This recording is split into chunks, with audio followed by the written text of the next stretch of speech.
Media उसके दो प्रकार होते हैं। देखो मैं बोलूँ पदार्थ की कितनी अवस्थाएं होती है? तीन अवस्थाएं होती है। कितनी होती है? अर्थात पदार्थ की जो अवस्थाएं होती है उसके कितने प्रकार होते हैं? तीन प्रकार की होती हैं। तीन प्रकार होते हैं ना। अब इसके नाम दे दिए अलग अलग। एक तो होता है ठोस, क्या होता है? एक होता है द्रव्य, क्या होता है? और एक होता है गैस। इसी प्रकार आग भी पांच प्रकार की होती है, यानी पांच भागों में विभाजित की गई है। कितने भागों में? क्लास ए है ना, ये बना करके नहीं लिखा गया सीधा ही कि class A B C D E F G H, क्योंकि सबसे पहले अगर फायर सर्विस का कोर्स करते हैं ना तो यही पजल होते हैं। क्योंकि क्लासों के नाम देखे ना, जैसे आग कितने प्रकार की होती है, आगों के प्रकार का नाम दे दिया, पहले प्रकार का नाम दे दिया क्लास ए। ये एक नाम दिया हुआ है, नहीं कि अपन के हिसाब से निर्धारित नहीं किया हुआ, ये एक नाम दे दिया। क्या नाम दे दिया? क्लास ए। यानी इसका कहीं देख लेना क्लास ए नाम ही मिलेगा, ये किसी का दिया वैसे नहीं हुआ, इसका परमानेंट नाम ही है क्लास ए। अब बात करते हैं क्लास ए में कौन कौन से ईंधन आएंगे जो जलेंगे। कौन कौन से ईंधन आएंगे जो जलेंगे? क्लास ए में आएंगे ठोस पदार्थ। कौन से पदार्थ आएंगे? ठोस पदार्थ, अर्थात जलने के बाद में जो क्या अवशेष में क्या छोड़े? राख छोड़े। वो कौन सी क्लास में आएंगी? क्लास ए। यानी पांचों प्रकार में पहला एक प्रकार है क्लास ए। क्लास ए में कौन कौन से ईंधन आएंगे? ये आ रहे हैं ना, ये आ रहे हैं ईंधन। क्या आ रहे हैं? ईंधन का मतलब है जो जलेगा। अब ठोस पदार्थ में आएगा लकड़ी आ गया, कोयला, कागज, प्लास्टिक, गत्ता, यानी ये सभी जो जलने वाले ईंधन है वो कौन सी क्लास में आएंगे? क्लास ए में। आपको पूछे कि लकड़ी, गत्ता, ठोस, यानी लकड़ी है, कोयला कौन सी क्लास में आते हैं? तो क्लास ए में। प्लास्टिक, गत्ता कौन सी क्लास में आते हैं? क्लास ए में। जलने के बाद में राख छोड़े कौन सी क्लास में आते हैं? क्लास ए में। यानी एक प्रकार है, पहला प्रकार अपन ने पढ़ लिया क्लास ए में, ये ईंधन आते हैं भाई। ये तो अब बात करते हैं जल गए भाई। मान लिया लकड़ी जल रही है, क्या जल रही है? लकड़ी। और क्लास लकड़ी की कौन सी होगी? ए क्लास। उनको बोलो आवाज बिल्कुल भी ना करे। आवाज बिल्कुल भी नहीं आनी चाहिए।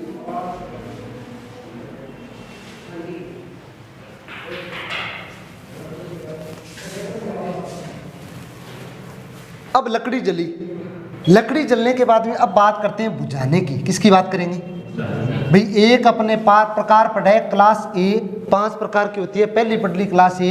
क्लास ए में ये तो पदार्थ आते हैं, ये मीडिया आती है, ये ईंधन आता है, सॉरी। अब ईंधन को बुझाने के लिए कोई न कोई मीडिया चाहिए, इसको बुझाएंगे सही। अब बात करते हैं क्लास ए को बुझाने के लिए मुख्यतः कौन सी मीडिया का प्रयोग किया जाता है? कौन सी किया जाता है? पानी का। किसका किया जाता है? यानी ऐसा मीडिया, ऐसा यंत्र, ऐसा प्रकार जिसमें क्या भरा हो? पानी भरा हो। क्या भरा हो? यानी इस ईंधन की आग को बुझाने के लिए किसका प्रयोग करते हैं? पानी का। किसका? यानी इसमें मीडिया के रूप में क्या प्रयोग करेंगे? पानी प्रयोग करेंगे। या तो आप किसी भी बकेट में यानी बाल्टियों में डाल करके प्रेशर से उस आग पे जैसे लकड़ी जल रही है, अब पता ये चल गया कि लकड़ी की आग यानी क्लास ए की आग, क्लास ए की आग को बुझाने के लिए प्रयोग करेंगे पानी। अब पानी को उस क्लास पे बुझाना है, यानी उस आग को बुझाना है। लकड़ी की आग अगर पानी प्रयोग कर सकते हैं, मेथड भी ये कहता है पानी आप प्रयोग कीजिए। अब पानी उस पर डालेंगे पर धीरे धीरे नहीं डालेंगे, उसमें क्या डालेंगे? प्रेशर से, ताकि दूर खड़े होकर के उस आग को आसानी से बुझा सके। ये है ना भाई, उस चीज पे प्रेशर से पानी डालेंगे तभी तो बुझेगी। अब इस पानी को उस आग तक पहुंचाने के लिए अलग अलग यंत्र प्रयोग किए जाते हैं। एक तो होता है बाल्टी या बकेट, क्या होती है? इसमें पानी डालो और वहां तक फेंक दो आग तक, एक तो ये हो गया। एक होता है एक्सटिंग्विशर। क्या होता है? कोई आग बुझाने वाला यंत्र होता है जिसमें ऐसी प्रोसेसिंग होती है कि वह चलाने के बाद में, पंक्चर करने के बाद में पानी को प्रेशर से आग तक पहुंचाएगा, उसको क्या बोलेंगे? एक होता है टेंडर। क्या होता है? टेंडर। यानी एक यह भी आग बुझाने का उपकरण ही है, पर इसमें क्या होता है? एक टैंक होता है। क्या होता है? टैंक। जिसमें पानी भरा हुआ होता है और इस पानी को प्रेशर से आग तक पहुंचाने के लिए क्या लगे होते हैं, पंप लगे होते हैं। क्या लगे होते हैं, जो किसी न किसी इंजन या किसी न की पीटीओ द्वारा ये चलाए जाते हैं। गाड़ी में पीटीओ लगा तो उसके द्वारा चले जाते हैं। अब इस पानी को फेंकने का कार्य कौन कर रहा है, पंप कर रहा है। यानी अलग अलग प्रकार के यंत्र प्रयोग कर रहे हैं, किस लिए, पानी को प्रेशर से आग तक पहुंचाने के लिए। तो ये तो अपनी होगी क्लास ए। क्लास ए में एक और पॉइंट आएगा। अब पढ़ लिया कि क्लास ए में ये तो ईंधन आ गए, पढ़ लिया। अब पढ़ लिया कि क्लास ए की आग लगी तो किससे बुझाएंगे, पानी से, पढ़ लिया। पानी से बुझाएंगे, पानी आग तक पहुंचाएंगे किस किस के द्वारा, बाल्टी के द्वारा, एक्सटिंग्विशर के द्वारा और टेंडर के द्वारा या पंप के द्वारा। हो गया।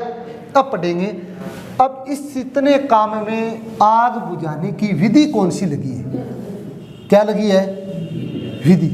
पूछ ले कि इतने वर्क में आग अगर बुझ गई तो विधि कौन सी। सबसे पहले अपन ने क्या पढ़ा था, सबसे पहले ये पढ़े थे कि आग है ना, आग के मुख्य मूल 3 विशेष अवशेष होते हैं, मुख्य 3 विशेषताएं होती है। आग के मूल 3 ही होते हैं ना। एक तो होता है ईंधन, है ना, एक होता है ताप और एक होता है ऑक्सीजन। बहुत शानदार टॉपिक है, ध्यान से समझना। अब तीनों चीजें हैं। अब आपको पूछ ले कि क्लास ए की आग को बुझाने के लिए कोई भी मीडिया प्रयोग की जाती है, अर्थात पानी प्रयोग किया जाता है, किया जाता है ना, कौन सी विधि से आग बुझेगी। तो सबसे पहले अपने को क्या करना, अब समझ रहे हैं, समझने के लिए क्या करेंगे भाई, क्या अपन ईंधन का प्रयोग करेंगे भाई, नहीं सॉरी भाई, ए क्लास की आग है, उसमें ईंधन के रूप में मान लिया लकड़ी है, क्या है, ताप मिला है कहीं से और ऑक्सीजन वायुमंडल में उपस्थित है। अब ये आग जल रही है, इसमें से क्या हटेगा भाई, इसमें से पानी डालेंगे तो इसमें से क्या हटेगा भाई। पानी क्या काम करता है, ऊर्जा को अवशोषण करता है, अर्थात उच्च ताप को निम्न ताप करता है, अपने अंदर ताप को एक्सेप्ट करने की इससे ज़्यादा क्या होती है, उसमें क्षमता होती है। अब इसमें तीनों में से क्या एक्सेप्ट करेगा, वो ताप। क्या करेगा, ताप का मतलब हो गया वो कम, यानी उच्च ताप से कम ताप होना। भाई ताप को उसने खींच लिया, इसका मतलब वह ठंडा हुआ है या गर्म हुआ है, क्या हुआ है, ठंडा। अब विधि पढ़ी थी ठंडा करने की विधि, कौन सी पढ़ी थी भाई, आग बुझाने की विधियां पढ़ी थी ना।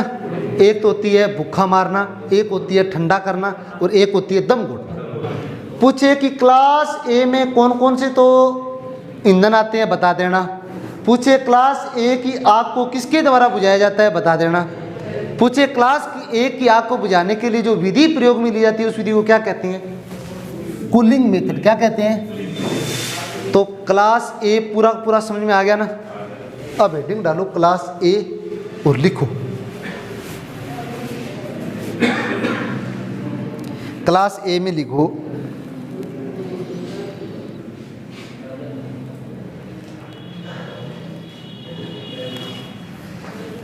इस क्लास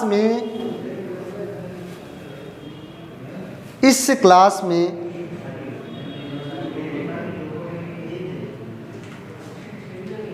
उन ईंधनों को रखा गया है,